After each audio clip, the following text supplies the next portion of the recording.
Joshua 10. The sun stands still. Now it came to pass when Adon-Zeki, the king of Jerusalem, heard how Joshua had taken Ai and had utterly destroyed it. As he done to Jericho and its kings, so he has done to Ai king. And how the inhabitants of Gibeon had made peace with Israel and were among them. They feared greatly because Gibeon was a great city, one of the royal cities, and because it was greater than Ai. And then all its men were mighty. Therefore Adoni Zedek, king of Jerusalem, said to Hanham, king of Hebron, Piram, king of Jamrath, Japha, king of Lashi, and Debri, king of Eglon, saying, "Come up to me and help me, that we may attack Gibeon, for it made me peace with Joshua and the children of Israel." Therefore the 5 kings of Amorites, the kings of Jerusalem, the king of Hebron, the king of Jamrath, the king of Lashi, and the king of El together went up they all, and their armies had camped before Gibeon and made a war against it. And the men of Gibeon sent to Joshua out of the camp at Gilead, saying, "Do not forsake your servants, come up as quickly, save us and help us. For all the kings of Amorites who dwell in the mountains have gathered together against us." So Joshua sent from Gilead, he and all people war with him, and all the mighty men of valor. And the Lord said to Joshua, "Do not fear them, for I have delivered them in the hand. Not a man of them shall stand before you."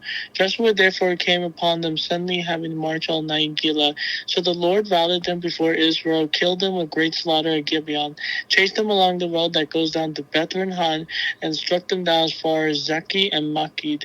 And it happened as they fled before Israel were on the descendants of Beth-horon, that the Lord cast down large hailstones from heaven on them as far as Asi, and they died. There were more died from hailstones than children of Israel killed with swords.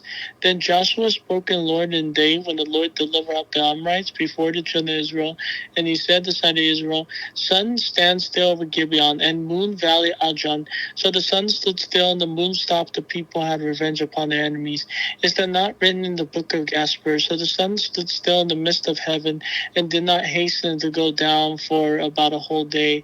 And there has been no day like that before or after it, that the Lord needed the voice of a man, for the Lord fought for Israel. Then Joshua returned on Israel camp to the camp of Gilead.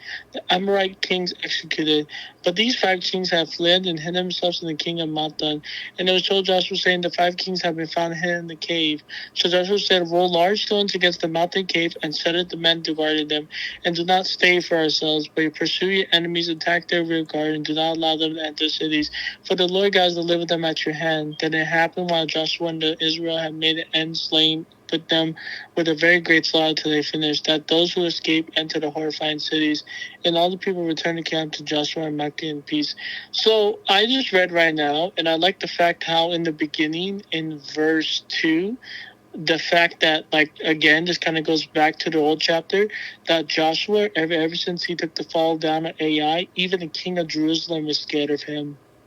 And so as he done the Jericho, and then right here, like later on, it talks about the fact and how it talks about the fact how the king was also saying that, Gibeon was a great city, and it was recognized a royal city, and the fact that, and the fact that it was greater than Ai, that Joshua still took it down. Yeah, that's true. Yeah. Go on. The one thing I don't get as I was going on, and I think because it was a long verse, was the fact that talked about the 5 kings. So right now, Joshua found out where the 5 kings are, and is he going to go out and kill all the 5 kings? Well, from what you read, is so Gibeon was gonna be attacked by these kingdoms and in Gilgag, right? No, in Gibeon. Yeah, It was in Gibeon. I'm Gibeon. sorry, and the war against him, and the men of Gibeon sent to Joshua to the camp of Gilgad, saying, "Do not forsake your servant." Oh yeah, because they made a peace treaty with Gibeon. So, Israel or Joshua, he trusted in God because God spoke to Joshua, telling him that do not fear them, that He will deliver them into the hand of the Israelites. And so they did fight, and they scared off the 4 kings or the kings, and Mm-hmm. they fled. But God also got involved. He threw what was it? He threw something from heaven that it was killing them too. Right. It was He struck them down. He commanded and he killed one of them. hailstone. It's on verse 11. Let me see. Yep. The Lord cast down large hailstones from heaven as far, and they died. So the people that died, they were. It says right here too in the end there were more who died from the hailstone than the children of Israel killed with the sword. So a lot of them died from hailstone. Yeah, and same right here, like as you go on about the king's execution, that right now Joshua had returned and found the four kings, and no, sorry, not the four, the five kings, and Oh he yeah, it found was out five. were hidden, and he found them in the cave, and so after that he was saying that put large stones around the mouth of the cave, and set the men by it to guard them, and do not stay there yourselves, but pursue your enemies and attack their rear guard. So he's basically going to try to kill all the five kings.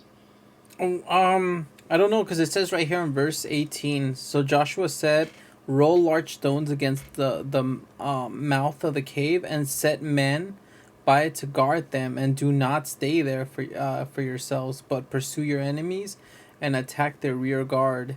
Do not allow them to enter their cities, for the Lord your God has delivered them into your hand." So Um, when is his rear guard? Are they going to attack them from the inside, or I, are I you just going to guard it from the outside? I don't know because they already put a rock or a stone to cover it like, in the cave, like a stone against the mouth of the cave. So I don't know if there's a rear, but if there is, I'm guessing it would be like the rear of the cave. So But okay, so but but wouldn't the it tell prophet. wouldn't it tell us that the five kings were slain by Joshua or something? Yeah, I think it would, but I'm kind of getting the fact when it says rear guard, is that like is that like the fact that they go on the inside, and once they go on the inside of it, that the guards go behind the cave, or there's another access towards inside the cave, and he goes and attacks them, or is it just the fact to lock them up in the cave, and then not and not let them back in the city? Yeah, I think that's what it sounds like because there's Joshua also mentioned that he delivered like it's in verse 19, and do not stay there for yourselves, but pursue your enemies and attack their rear guard, and do not allow them to enter their cities, for the Lord your God has delivered them into your hand. Oh, maybe he's just the military. I'm guessing because it's I don't remember God saying go into their cities and take their cities or anything like that. Mm-hmm. Okay, should I continue then? Yep. 20, Which one are you on? I think 22, right? 22, yeah. You didn't read 22, huh? No, just 21. Okay, I'll read 22. Yeah. All right. Then I just want to make sure I'm right. Then Joshua said, "Open the mouth of the cave and bring those five kings to me from the cave." Okay, so we know that they're not dead. Yeah, basically. Yeah, and they did so and brought those five kings from the cave, and the king of Jerusalem, the king of Hebron, the king of Jarmuth, the king of Lashi, the king of Eglon. So it was when they brought those kings to Joshua that Joshua called all the men of Israel and said to the captains of the men of war who went with him, "Come near, put your feet on the necks of these kings." And they drew near and put their feet on the necks. And then Joshua said to them, "Do not be afraid, nor be dismayed. Be strong and a good courage, for thus the Lord will do to all your enemies against whom you fight." And afterward Joshua struck them and killed them and hanged them on 5 trees. Wow. And then they were hanging on the tree until evening. So it was when the time of the going down to the sun, Joshua commanded that they took down from the trees, cast them into the cave that they had been hidden, and a large stone against the cave's mouth, which remain until this very day. Conquest of the Southland. On that day Joshua took Makeda and struck it in its edge of the sword. He utterly destroyed them all. The people were in it, he let none remain. He also did to the king of Makeda as he had done to the king of Jericho. Then Joshua passed from Makeda, all and all Israel with him, to Libnah, and he fought against Libnah, and the Lord also delivered it to the king and into the hand of Israel. He struck at all the people who were in the edge of the sword. He let none remain in it, but he also, as the king had done to the king of Jericho. Then Joshua passed from Libnah and all Israel with him to Laish, and they encamped against it and fought against it. And the Lord delivered Laish into the hand of Israel who took on the second day he struck it on the people who were in it and the edge of the sword, according to he had done in Libnah. Then Horam, king of Gezer, came up to help Lashi, and Joshua struck him and his people until he left him none remaining. From Laish, Joshua passed to Eglon, and all Israel with him. They encamped against it and fought against it. Then they took it on the day and struck it with the edge of the sword, and the people who were in it utterly destroyed that day, according to all that he had done to Lachish or what I don't know how to say that. So Joshua went up to Eglon, and Israel with him to Hebron, and fought against it, and took it, and struck it with the edge of the sword, and its kings and all the city, and the people who were in it. He left none remaining according to all that he had done to Eglon, but utterly destroyed all the people who were in it. Then Joshua returned to Israel with him to Debir and all who fought against it, and he took it and its kings and all its cities, and struck them at the edge of the sword, and utterly destroyed the people who were in it. He left none remaining. He had done to Hebron, so he did Debir and its kings and its king, and he done also to Libnah and its king. So Joshua conquered all the land, the mountain country, and the south of the lowland and the wilderness slopes, and all the kings. He left none remaining, but utterly destroyed all that breathed, as the Lord God of Israel had commanded. And Joshua conquered them from Kadesh Barnea as far as Gaza, and all the country of Goshen, even as far as Gibeon. All these kings of their land Joshua took at one time, because the Lord God of Israel fought for Israel. Then Joshua returned, and all Israel with him, to the camp of Gilgal. That's crazy. So all the 5 kings died. So all the 5 kings died, but I think isn't that where the kings came from too, in all those cities? Yeah, what it said. It goes back to what you read on verse. My Wi-Fi went down, I guess. So what happened was that I changed the version of the Bible. Yeah. Okay, no, you're fine. But I'm just gonna read this verse. Verse 2, the one you read, it said that they feared greatly because Gibeon was a great city, like one of the royal cities, because that was greater than A, and all its men were mighty. Therefore, Adoni-Zedek, king of Jerusalem, sent to Hoham, king of Hebron, Piram, king of Jarmuth, Jophi, king of Lachish, and Dibri, king of Eglon. So I think I remember Eglon and Lachish, but I don't remember Jerusalem. As one of the 5. No. I know that. Yeah, I know that there's one of the 5 kingdoms, but I'm thinking, was Hebron and Jarmuth a part of that that takeover? Oh, like they were they part of that takeover to Israel? Yeah, were they? Yeah, so yeah, Hebron and Eglon were on here. Yeah, so they were destroyed too. So Israel went to those cities, but I don't see Jerusalem. Oh, but on the end, it's on verse 29.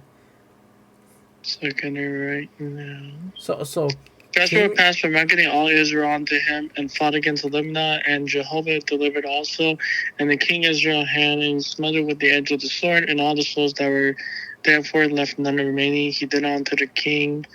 And Joshua passed from Libnah all Israel unto Lavish, and encamped against it. And Jehovah delivered Lavish to him, and he took. Oh,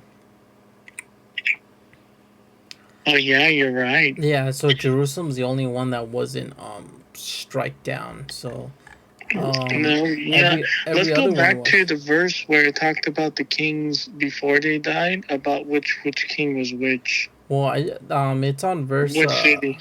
It was verse 2. Yeah. I'm talking about like before, after I read, before the fact that before they died, that Joshua told them open it up.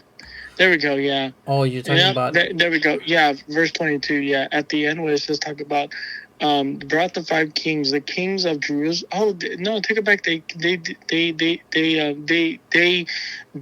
kill the king of Jerusalem. The king of Jerusalem, the king of Hebron, the king of Jarmuth, the king of Lasha, and the king of. Yeah, but I don't think they went to Jerusalem. I don't think they did. I don't think they went to Hebron, did they? Yeah, I think they went to all of them. I think Hebron was on. I've read it right now too. Hold on. They went Because to they went to the Eglon. They went to Libna. They went to Makkedah. Um, hold on. mm, Which one was it? Oh yeah, mm, yeah. Verse 36. So Joshua went up to Eglon and Israel with him to Hebron, and they fought against it. right. So they went to every one of them except for Jerusalem. Mm, So I don't know if Jerusalem was far away or what that means, but well, isn't that where they know? That's where the kingdoms will. That's where God will establish His kingdom in Jerusalem, or yeah, and Judah and Israel, all of Israel. Yeah, okay, I mean that makes sense.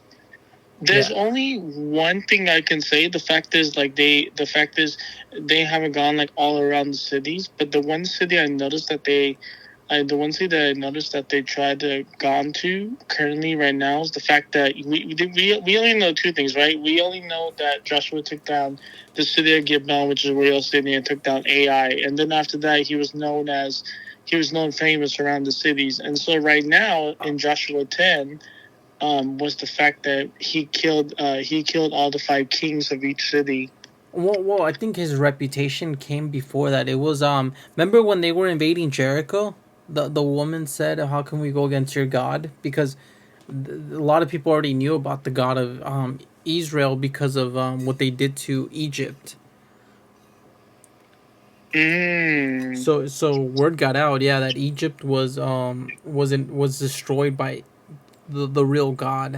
How can they fight against a God that is with Right. Israel? Yeah, that's why it was during the time of Jericho. But Jericho made it worse because they realized that they're taking kingdoms now. Like before, they escaped Egypt, but this time they're fighting other kingdoms and they're destroying them. And even AI or A and then they made a covenant with Gibeon, but Gibeon is way stronger than AA or AI. That's why the five kingdoms wanted to go against them because they said even AI was weaker than Gibeon, but Gibeon now has a peace treaty with Joshua. Mm. That's why Joshua retaliated for Gibeon, and it's weird because it's not weird, but at the same sense is they all came back. Like they didn't want any of those nations. Like Joshua, they invaded all of them. But in verse 42, it says, "All the kings of the land of Joshua took one time because the Lord God of Israel fought for Israel. Then Joshua returned, and all of Israel with him to the camp of Gilgal." So they came back home. Like that place they're in camping, but they didn't go far. They just well, they went far to fight the battles, but then that's it. They didn't take the nations. Oh, I see. Okay, I mean that makes sense. Yeah. Yeah. Okay. Yeah. So Okay. that means Joshua is very devoted to God. Yeah. Okay, then sounds good. Okay, so that was good. Good reading and good conversation. So thank you for tuning in to another Bible Talks. I hope you guys enjoyed it and learned something today. So peace. Peace.